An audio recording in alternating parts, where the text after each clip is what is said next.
বাম আমলের বেহাল রাস্তা এখনো একই অবস্থায় আছে, ফলে কৃষক থেকে নিত্যযাত্রী সবাইকেই দুর্ভোগ পোহাতে হচ্ছে। অভিযোগ চোরেলাম চেতশ্রীমাই পঞ্চায়েতের বালুয়ারছড়ি এলাকার রাস্তা বৃষ্টির ফলে এখন আরও বেহাল অবস্থায় পরিণত হয়েছে। বৃষ্টি হলে এই রাস্তায় জুতো হাতে নিয়ে চলাচল করতে হয় বলে অভিযোগ। তবে কেন রাস্তা সংস্কার করা হচ্ছে না তা কেউই বলতে পারছেন না।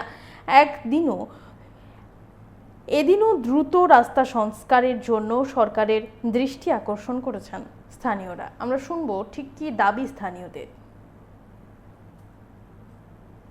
রাস্তাটা তো এই যে সিবিএম সরকার থাকতে সাইড ওয়াল করে গেছে, এই সাইড ওয়াল করে গেছে যে মোট জায়গাটা দিয়া মানুষটা দূরের কথা একটা গাড়ি আই না, ঘুরি আই না, কিচ্ছু হয় না। একটা যদি বিপদে পড়ে একটা গাড়ি আই না, তখন আমরা বিপদে পড়ে কিতা করি, ওখানে বাজার যাইতে হইলে লুঙ্গি ভিড়া তবে বাজার যাওয়ান লাগে। এখন আমরা এই সমস্যাটা করে বেশি হয়ে গেছে গা, এখন মানুষ বাজারে যাইতে পারতেছে না। তোরা ওই ঘুরা দুনিয়া ঘুরে একটা গাড়ি রিজার্ভ করিয়া তখন যায়। এরপরে যাইতে হইলে কিতা করে, যদি দিক দিয়ে যাইতে ফালতাইয়া জুতারে হাতে লইয়া তখন যাইয়া ওই বাজারে গিয়া এই আবার ড্রেস তো আমরা সবাই রে বালা, এটা তো যে তো সরকার আইও কাজ যাও, কিন্তু রাস্তা এটার কোনো পরিবর্তন না।